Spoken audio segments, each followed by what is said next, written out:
Welcome to Beyond Business Barriers, powered by insights, driven by strategy, and yes, assisted by AI.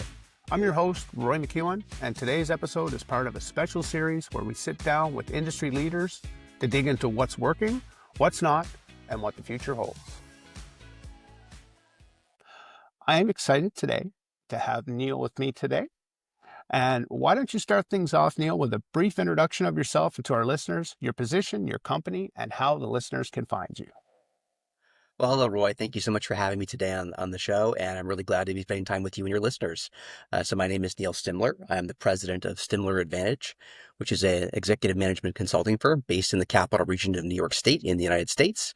I provide executive management consulting services in business and technology. So in those business areas, we're looking at things like board development, strategic planning, and a lot of work with technology and enterprise resource planning, content management, and media strategy. I also have expertise in licensing and rights management as well, among other things as well. I'm a single person company providing services all over the world. So I have had clients and collaborations with people in Australasia, across North America, the United States and Canada, and in Europe. So I look forward to working with all those around the world who want to work with me. Well, we're going to dive into your current challenges and goals, Neal. And finally, we'll wrap things up with talking about next and what your future holds with your business.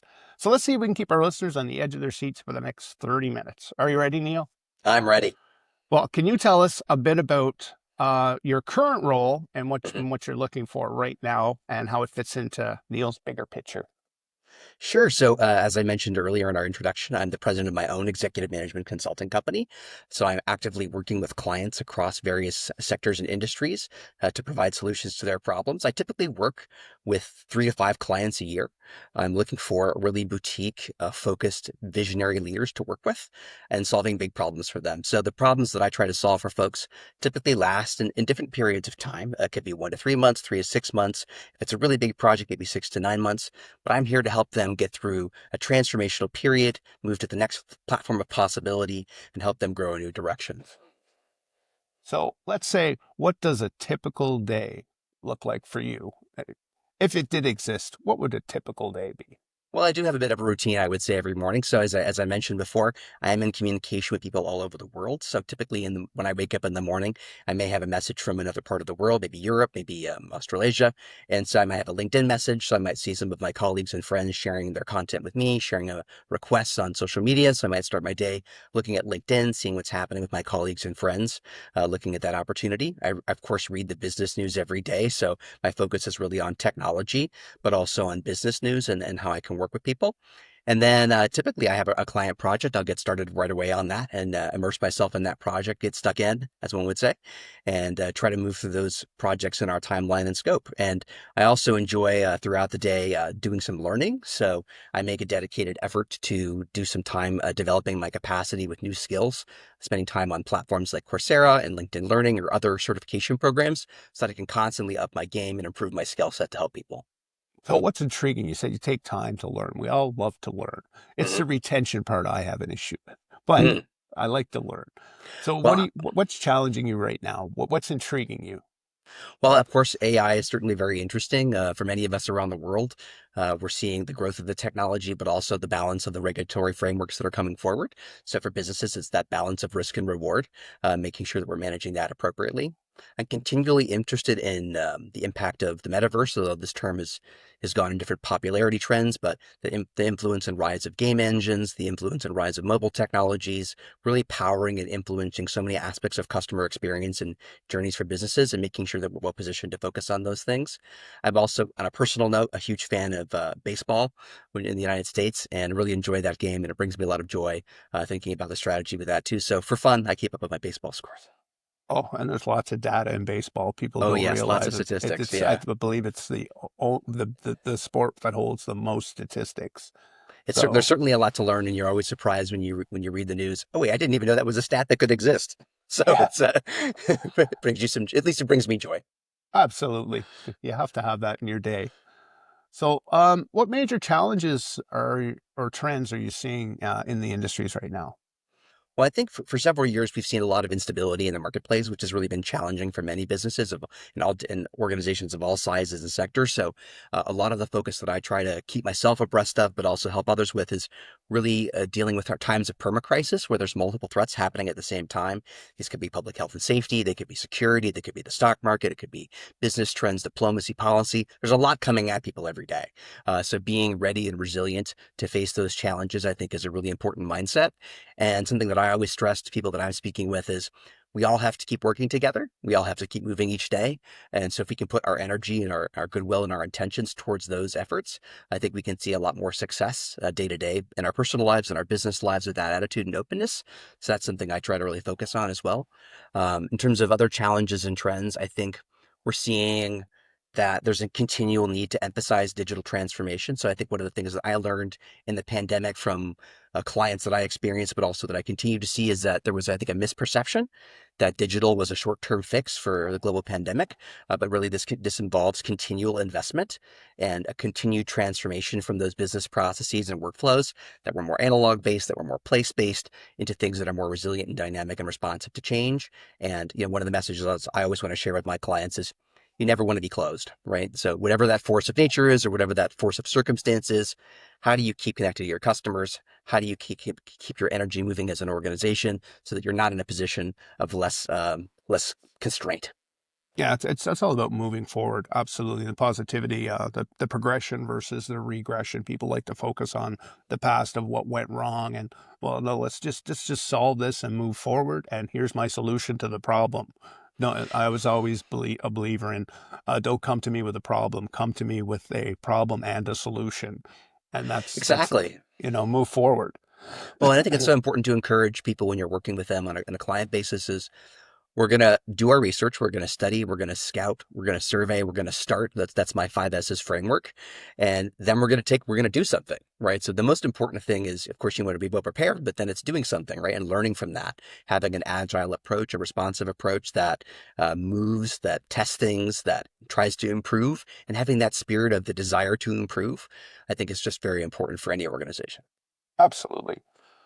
Well, which metrics or KPIs, key performance indicators, are getting the most attention on Neal's dashboard right now? Well, because I work with clients in any number of technologies and projects, one of the things that I have to do is be responsive to their needs and the circumstance of the project. But oftentimes people ask me about technology, what's your favorite platform? And I often adapt to my clients. So if they're working in one particular cloud management software or one metric software, I will adapt to that environment and try to help them develop those capacities there. And I also, my clients are the C-suite, the executive leadership of an organization, or the chief leadership or the board of the organization. So as part of my research and process, I always do discovery with them to look at their current metrics and analytics across whatever tools they may be using, look for areas of insight that I can bring back to them and show them, actually, maybe you were perceiving this was important, but really it's something else completely based on this insight over here.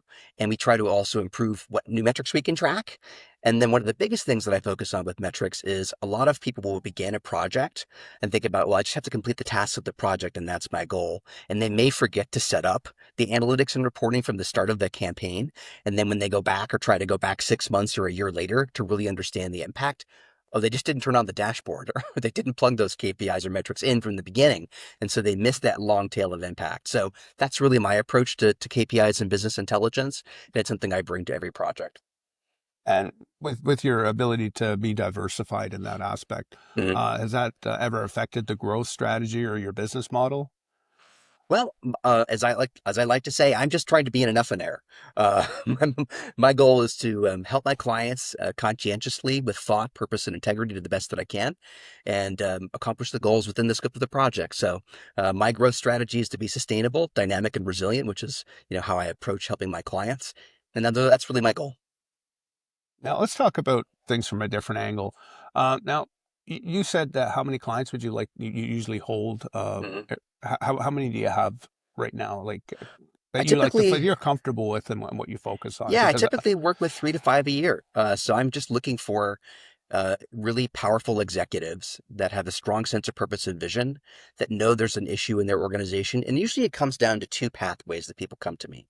The first pathway is, there's a visionary leader in the organization, in the C-suite or a department head that knows there's an incredible opportunity for change and transformation, but they need help. They need some additional expertise, some additional project management manpower to drive it forward. And that's one pathway that people come to me. The other pathway that people come to me is there's a moment of crisis. Something is finally broken. They've used the technology to its breaking point. That workflow, that process has finally hit its capacity, its limits, and they realize they can't go any further. So those are the sort of the two scenarios that I work with people in terms of my clients, and those often come at different times. So sometimes when things are in a moment of crisis in the world, that can bring clarity to people saying, this is a moment of crisis in the world. I want to do something different. I want to make a change. Sometimes when things are good, that's when that sort of process or workflow area collapses a little bit, where people have been grinding through or the resource isn't just carrying them far enough anymore. And that's where they come there. So it really depends in terms of how they come to me. But again, I'm looking for really those visionary leaders, people that want to do incredible things. And my background from that principle is that I've been inspired in my life. My background is in the art world. I used to work at the Metropolitan Museum of Art in New York City, with the largest encyclopedic art museum in North America, for over a decade. And being surrounded by great works of art always inspired me to pursue my best, even if I didn't make it that day. I mean, artists try and try again in their creation to make great works of art. So I have that sense of looking for the highest level that I can achieve. I don't do it every day. I'm a human, but I'm always in that pursuit. And so Yeah, those but are the people I want to work with too. yeah, and the creativity aspect, and with arts and history are so important, because you can put yourself in that position and understand what barriers they had to break through, and you have the history aspect of it too, of what other influences they were dealing with at the time, and it's all repetitive. It's just different scenario, but you can achieve the same solution every time.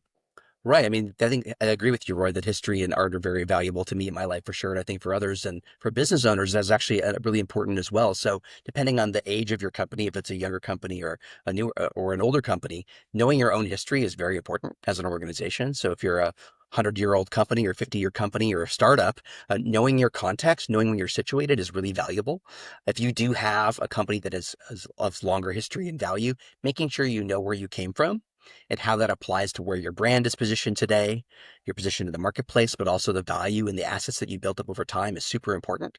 And if you're a startup, making sure that you're really understanding where you fit in the context of the marketplace and how customers might perceive you. I do get reached out to by a lot of startups, oftentimes from Europe and sometimes from Canada as well.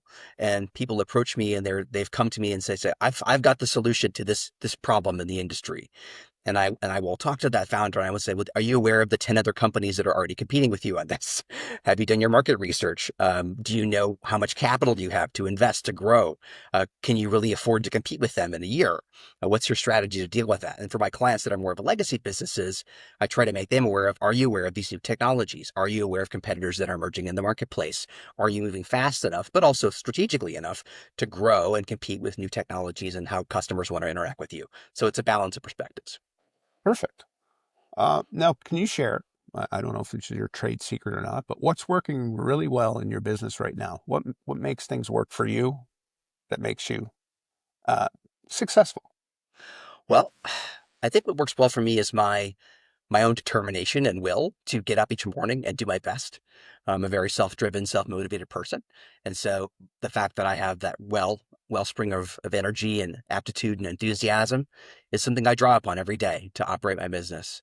And also the relationships that I try to seek out in terms of my clients and my collaborators, really finding people that connect with me as a person and connect with my goals and my vision and the vision of my company. I think those are huge assets, and having real clarity on that is important. Also, I think I've grown my technology stack to a tool set which is very agile and adaptable to various types of clients, and my ability to master and learn new technologies that exist in their environment or with their processes and workflows, I think is a great advantage.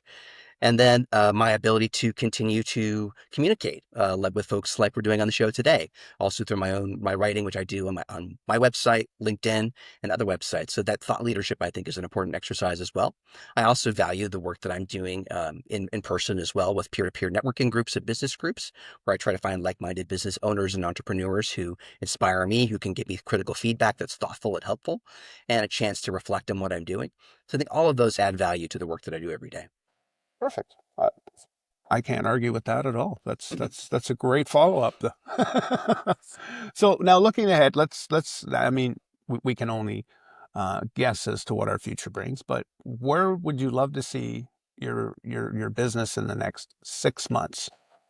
Well, we're going to be turning 5 years this summer, so that's I think a bit of a milestone for a business. As someone who has a degree in the history of art and architecture and arts management, to be a technology and business strategist and consultant owner is something that wasn't on my initial roadmap. So if we're talking about the future when I was a much younger person, but it is something that I think I've grown into and really am excited about growing in different ways and continuing to serve people. So if it's hard to say, I think in our times where anything will be any given period of time. I think one of the things that I try to do with my clients is really moving to that more rapid awareness and ability to stay vigilant and stay active and stay moving. We just don't live in a business cycle that gives us the time to think even really in 6 to 12 month strategy periods. So doing as much as we can to keep things aware and adaptable and moving is what I do for myself. So hard to say what the future holds, but what I would like to certainly see happen is I'd like to have a few more clients this year of great quality, substance, character, and purpose. I'd like to work on some really compelling visionary projects that move an organization forward and take good care of their people. And I'd be really happy to see some new developments and new technologies. I'm continually interested in, of course, the role of AI, but also I'm a huge interested person in wearable technology. Years ago, I was a Google Glass Explorer when that technology was available. So I'm interested to see where technology continues to take us and how it continues to scale and reach new users and customers. Now, can you look back now? Now that Mm-hmm. we looked ahead, let's look back again. Um, when did you have that epiphany moment Mm-hmm. of I want to do this, and what stimulated that? Well, I think I came to a certain point in realizing that I learned so much from my mentors, from my experience as an employee, but also my work around the world. And I came to realize that the advantage that I was bringing through other people, through other types of organizations at the time, was really me. It was my effort. It was my approach to crafting projects, leading organizations, driving innovation and change, and my communication style. So I think that realization and awareness that the value that I bring is the Stimler Advantage, and that's how I can help people, was a really important awakening for me. Perfect. If you could write now we'll get into the science fiction. If you could name it, wave a magic wand and fix one major issue today Mhm. that's challenging you the most, what would it be? I think that the most important thing I would like to see, which I think would be so helpful for organizations across government, business, small business, large organizations, is that continual push for digital transformation. There's still many companies and organizations I work with, which I guess is why they need my help, that are still grappling with that transformation truly. And I think continuing to help skill people up and also encourage them to self-actualize in that transformation, take that responsibility on for themselves to improve and be inspired to do that. That I think would really lift many of the opportunities that are coming forward. So that for me is something where I want to continually see that understanding that digital is not a short-term fix. It's not a temporary resolution. It's not a short-term issue. This is a transformational technology that is going to continue to bring benefit if we bring mindfulness to it, purpose, and good research and focus. Now, what was your most challenging, uh, let's say, business choice Mhm. as you were growing? What was the biggest challenge to you when you were growing? Well, I think something I've learned is, of course, when you start a business, you have a lot of different ideas, different directions you could go in. And through collaboration with others, through listening to peers, through testing the market with my own opportunities and solutions, I really came to learn what it is that people wanted from me. I think having the openness and the reflection to understand that and then orient the business towards providing those solutions. While I could do many things, bringing those into alignment with that exact tool set and feature set that people need for my services and products, I think was a big learning. And it's something I'm continue to learn and refine. And I'm excited about how that continues to grow. Now, if you were to give any advice um, to someone who has 2 to 5 employees and they want to scale, what are the most important things that they have to look at? That's a great question, Roy. I think the first thing to say, I would say is don't think of technology as just a cost center. Think about it as a platform for possibility. Sometimes when I'm working with business owners, they just see the invoice, they just see the balance sheet, and Yeah. they say, "I'm spending so much money on this. Am I really getting the value out of it?" And there's plenty of room for improvement and retooling and refining that, and also being strategic about choosing what to invest in and what to not invest in. But sometimes I think business owners get in the mindset, even small ones, of I'm paying so much. am I really getting the full value? So don't have that emotional position of this is a burden to me, see technology as a benefit, but then do the work to improve the stack and improve the alignment of your people. Another thing I would encourage them to do is we still have a lot of organizations, again, varying scales that I've worked with, that people still do so many manual processes where they could automate something. And it's not an automation to take away from someone's ability or skills. It's an automation to enhance it. And one of the things that I like to say to my clients is I like to start helping smart people stop doing stupid things.